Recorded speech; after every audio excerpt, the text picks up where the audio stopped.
Welcome back, everybody. This is part 3 to my speed tutorial here of sort of how quickly I'm going through this work and doing a master study based off of this work by Richard Diebenkorn. So what I had talked about, what I'm going to address now is actually the distances between some of these objects and the way that some of these things intersect each other, some of these lines and planes here. So what I'm going to talk to all of you about, and something that at this point in my study, my copy here that I'm trying to do my best to learn from, something that I'm noticing is these intersections of diagonal lines and things. So to sort of highlight some of the stuff, I'm going to use a red sort of piece of vine charcoal here in my digital space. But as I'm going through, I'm just making some notes here of stuff that I noticed that Diebenkorn did was some of these planes and things were probably put in and then painted over a bunch of times. So, like for instance, I can see some of this blue that kind of peeks out through all of this beautiful sort of light yellow and these marks in the light yellow green, some of the blue that's happening over there too. I can almost imagine that Diebenkorn might have put in some of the blue, obviously the entire canvas maybe at first, but might have actually put the planes in here, or these large flat areas of the horizon and things were probably much higher at a certain time, and then he went in and adjusted. But the things that I want to actually pay attention to right now are like the distances between some of this window pane stuff that we have here, some of these spaces here in between stuff, and where, for instance, this large vertical, where this intersects the chair, for example. When I look over to my work right now, I have these things mixed up a little bit, which is totally fine because I was working so fast. So what I'm noticing is that the angle here and where this vertical comes down is pretty close. But then when I get to the distance between this vertical and that window pane, it is so much more extended. So I actually need to I'm going to bring over all of these things. I'm going to bring them over this way, just to the left. So I'm going to show all of you how I would do that at this point. So I'm just going to kind of go back in time a little bit. There we go. And I'm going to address this stuff. So what I'm going to do is I'm just going to use the same kind of gray that's in the sky, and I'm just going to draw over and just kind of scumble this out of here. And then I'm just going to adjust. I'm going to go back through here with this value, and I'm going to just kind of blend that back into the surface a little bit. So I'm just color picking from my screen, moving things forward. Just kind of adjust all this stuff. That's what I always loved about drawing and painting and things in this way, is that you can just keep making adjustments, keep moving forward, additive and subtractive. So I'm going to pay a little more closer attention here to where this stuff comes out, make some long marks, long confident marks here. Same thing up here. I see a real long horizontal mark that's made. I'm going to try to put that in there as well. So we're going to go long horizontal mark, and then if I have to readdress things, I can move stuff over. So I'm going to grab some of my darker value again and just kind of readdress the sky, make some adjustments here based off of the textures and things I'm noticing. I'm also going to come up here and where this lighter area is up here, I'm going to put that down again with my charcoals and things. So I'm going to make my brush a little bit wider. I'm just going to place that down in there. It feels a little bit better. I'm going to bring this ceiling pane down a little bit.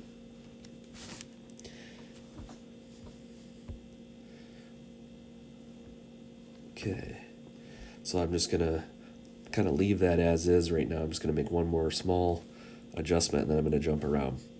I like going back and forth between certain areas in my work. I try my best not to keep all my focus on one area for too long. So I'm just going to adjust some other things in this landscape that I notice. Just subtle stuff. And then I'm going to pay attention to more of this bottom section here where we have this, if we put our attention in here, the way that this is broken up, it's almost a half and half situation where that darker value splits up those other things. So I'm just going to pay attention to that section and keep in mind where that glass and things are. And if I have to crop my composition, I can, but I can do that stuff later too. So I'm just going to pay attention here that the upper section of this darker gray still needs to be there. But I also have this kind of interesting structure underneath of all that dark value that I wonder is probably painted over in the process from my original, what I'm using. So I'm going to kind of get some of this stuff to be a little bit darker. And as it goes up, I'm going to lighten up my value just to kind of get these values a little more accurate.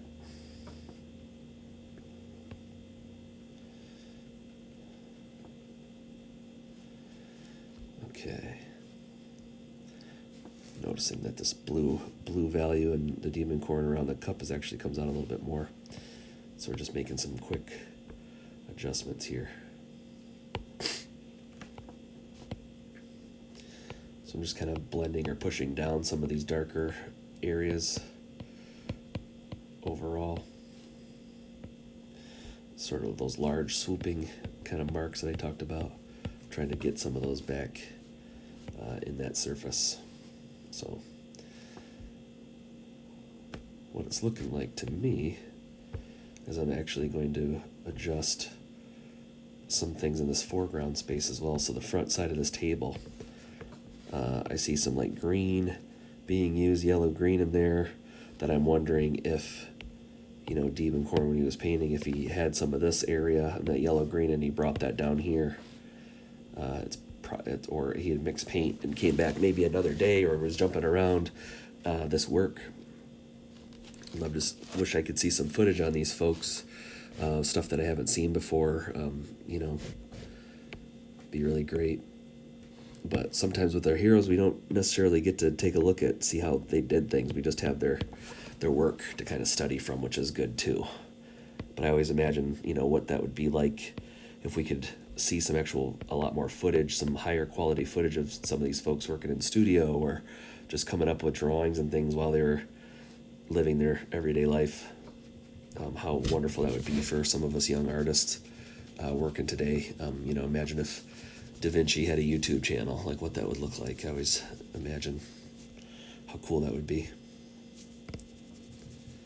It's going to kind of darken this whole section up, and then what I'm going to do ultimately is crop this edge out a little bit to make this composition a little more clear. So I am going to actually blend some things around with my digital fingertip here to get some more even structures and things happening. So I'm just going to kind of blend some stuff out, keep blending with this texture, kind of make some of this stuff look a little more, let's say, like paint. So I'm just kind of blending some of that table. I also need to work a little bit better into this corner as well. I'm going to keep coming back and working in a circle, sort of. So as I started, I was working up here, now I work down here, now I'm going around. So I'm trying to evenly give attention to different sections of this work. So I'm going to actually get this floor to be a little bit lighter here, because it very much is. There's sections in there. There's some marks that are being made sort of up and down here that I notice. I can see the brush strokes, so I'm going to kind of go up and down. And there it may be a little bit too light, so I'm going to lighten up my pressure here. Things I'm noticing. So this is subtle stuff now at this point. So I'm going to make some more marks in a certain direction. Like I noticed that Diebenkorn made some large sort of swooping kind of marks, and then we have these fun brush strokes that kind of come down, and like you could barely fit the brush between those two things. And so I'm going to try to do really quick because I'm going to blend, make my brush a little bit bigger and come down and make that kind of mark. Actually, it's a little bit too light. Grab some of this gray value and go over top.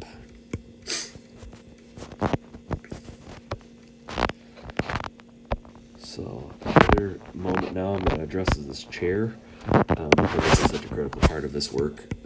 So just to show all of you how my brain's thinking here is I'm going to address this top part and then this entire shape at the bottom. So I feel pretty good about this section of my drawing right now. I feel pretty good about this, but I definitely need to address the articulation of the back side of this chair to where this fits the actual back of the chair. So I'm gonna keep that on screen and make some adjustments here in my last couple minutes of this video. I'm gonna give myself 2 minutes and see how well I can adjust this stuff here.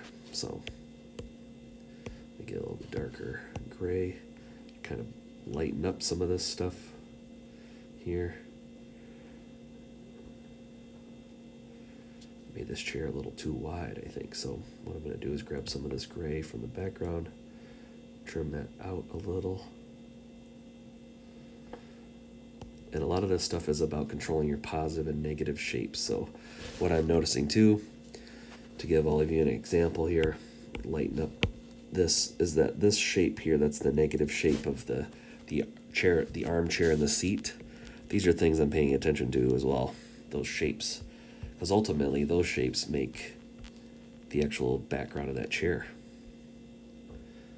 So this is a good practice, too, of sort of letting your attention fall away from the actual contour, edge, or outline of some of these shapes. And then by doing that, if you pay attention to the positive and negative shapes that these things create, you'll actually create the object you're trying to draw or create. So I'm going to bring some of this darker value down.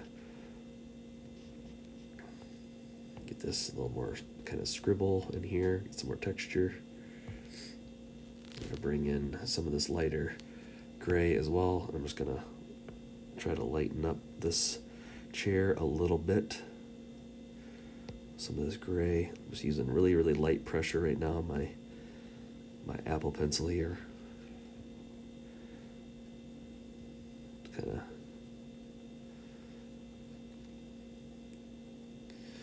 And now I can pay attention to some of these other detail moments where I've got like this little area of dark value. This little spot there. Some of the overpainting things that are happening there too. So I'm going to make that corner a little darker. Part of that chair. Come out and adjust this stuff a little. But I feel pretty good about this right now. I'm going to probably crop this and maybe work on it for 2 more minutes, and then I feel okay with what I've learned from this study right now, and I could keep doing other studies, but this is kind of where I am right now, and about a half an hour of drawing these things out or placing this stuff. So folks, please let me know if you got questions. Feel free to get a hold of me.